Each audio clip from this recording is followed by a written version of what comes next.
There's many different ways to teach a leave it. Some are better than others, some work for some dogs and don't for others. It really depends on the dog, how that dog's responding and that dog's learning experiences and their ability to understand what we're asking of them. So Coco already knows a look command, so when she does leave it, she looks at me for guidance and to let her know whether she's done the right thing or not. So with Coco, because her leave it training started before I had her, because she's my foster dog, we are moving on her leave it to make it more consistent, reliable and more of a positive thing. So with Coco, I usually have one treat in her hand that she's allowed and one treat in the other hand that she's not allowed. So when you do a leave it, the leave it should mean that they're not allowed it. There shouldn't be a release command to say, leave it, okay, go get it. Because what that means is if they pick up objects outside or anytime you ask them to leave it, they'll have a short pause waiting for a release command to go back and steal it again. So we would rather teach them that leave it means they're just not allowed it. And for things they are allowed, I generally use wait, drop, trade or out. So there's various different commands that you can use. Most commonly for toys, people use drop. So we want to start with a treat that she's not allowed and we want to have it where it's near her but she can't get to it. Yes. When she looks away from it, use your marker word, yes, give her a treat from the other hand.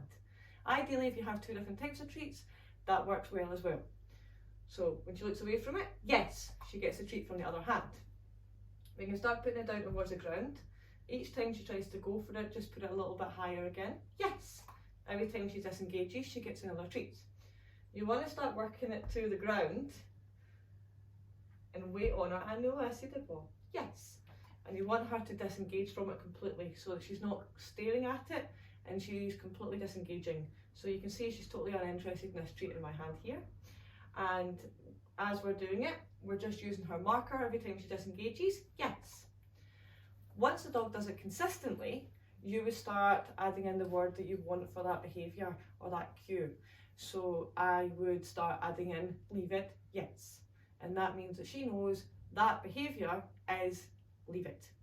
And as she gets better at it, you start increasing the difficulty, start doing it in different locations, start doing it with higher distraction levels, different values of treats, different objects, a whole host of different things to ensure that you're proofing that behaviour. So we've done this a wee bit with Coco already, so she is reasonably good at it. So I'm going to try and turn her around so you can see better. Coco, come round. Good. Over here. Oh, are you just flopping? Good. Okay, that's maybe a bit better. So, again, a treat in a hand that she's not allowed. Good job. So we'll have her treat over here. When she looks away, yes. You might be able to see that a little bit clearer now. Yes. Start lowering it to the ground. Good job. Oh, you're pawing me. Ready? Leave. Yes. Good job. Coco likes her feet. She uses her paws for everything, bless her. I know. Ready? Leave. Yes. Start adding in your leave cue. Leave. Yes. And you'll see as soon as I say leave, she's dropping her head and she's moving away from it. So I can start putting it on the ground. Leave. Yes. Every time she moves away, she gets a treat from the other hand. So you want to start adding in treats that are a little bit closer or more treats together. Leave. And we'll drop a couple of treats. Yes. Good job. So with her, we can actually move to adding in movement, but that's because we were working on it the last few weeks as a retrain. So once you know that it's more consistent, you can start making it more difficult. So at the moment, I still have treats on my other hand. So it's much a case of if you leave this, you will get this. But as we get on with the training, you won't have treats on the other hand. And if she leaves this, she will get a reward, but you don't have it right at her face. You would just take your time to get another treat out and then yes, give her the treat.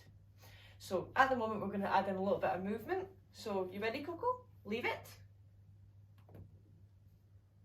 Yes. And you can see, leave it. Yes, good job. Now, even though I added in a lot of movement there, she didn't bother with it at all. So what you would do then is not have your treats in your other hand and start dropping your treats again. Coco, look, leave it. Yes, good job. And every time she disengages, just take your time, get your biscuit out. Good job, well done. And then pick up your other treats again. I know, good job. So I'm going to try and move her again. She likes to lie this way. Yeah. Coco, yeah, come here. Okay, ready? Over here. Can you move over a bit? Good. Right in there, that wee spot. Sit. Good. Okay, so we'll do it like this. Coco, down. Good. Leave it. Yes. Leave it. Yes. And you can see she's still moving away nice and easily from these treats. Now I'm going to go over that little tiny bit of training before with the hands and the movement, just because she was facing the wrong way. So have your treats in your hand. When she looks away, yes, she gets a treat. Every time she looks away, you can start adding in your leave it word when it's consistent. So treats, look away, leave it, yes. And you can see her head starting to move. Leave it, wait on her, yes. So every time she disengages, we use her yes. When she does it consistently, you would add in your word that you want, your cue, which is leave it. Leave it, yes, good job. So I accidentally threw a treat there and she saw it, she immediately disengaged from it. Leave it, yes. And then you can pick up the treats that she's not allowed, because these are her leave it treats. So again, treats in your hand, put them onto the ground, leave it, yes. Then start with no treats in the other hand, leave it, yes. And then get a treat out. So I'm showing her that there's no treats in my other hand. Then you would progress it to moving your treat bag away. Wait, good girl. So I'll put my treat bag away.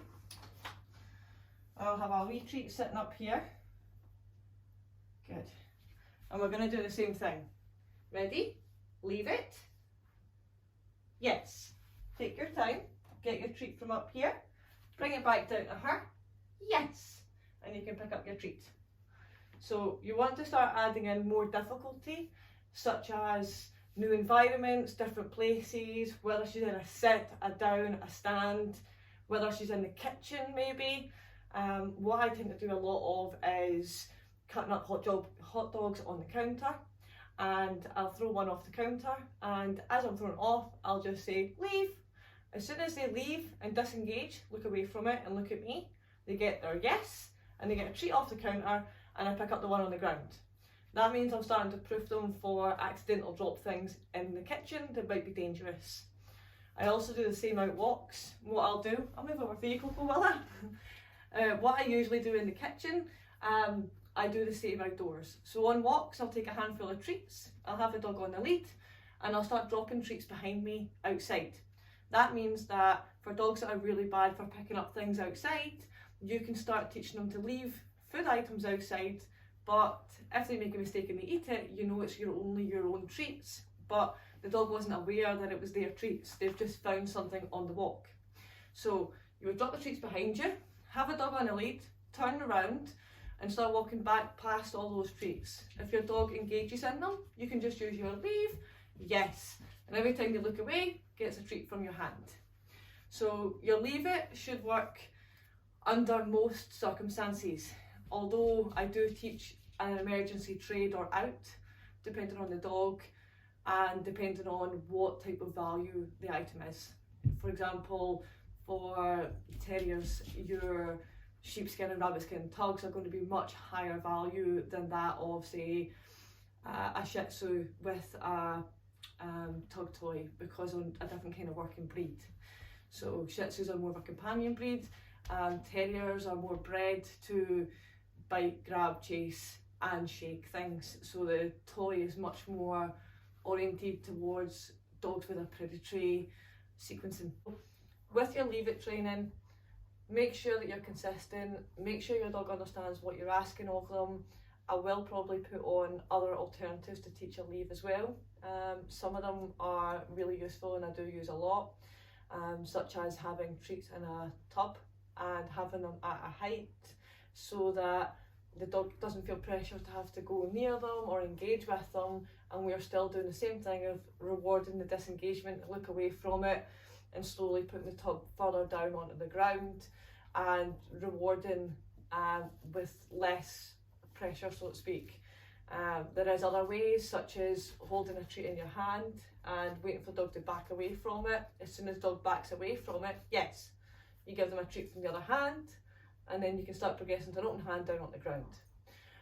There is a million and one ways to teach a leave it, but the one with the treats and the treats in the other hand, and you're moving up and down and adding your movement, is the one that I find a lot of dogs tend to progress better with. But again, that does depend on the dog's learning experience, their breed, and also their sort of owner trust and understanding with them as well. So I hope you enjoyed my leave it tutorial. I am going to start adding more tutorial videos as we get better at them. Right, Cookie. Right, Cookie, ready? Leave. Good. Ready? Leave. Leave. Yes. Good job. Well done. Nice. Leave them. Good.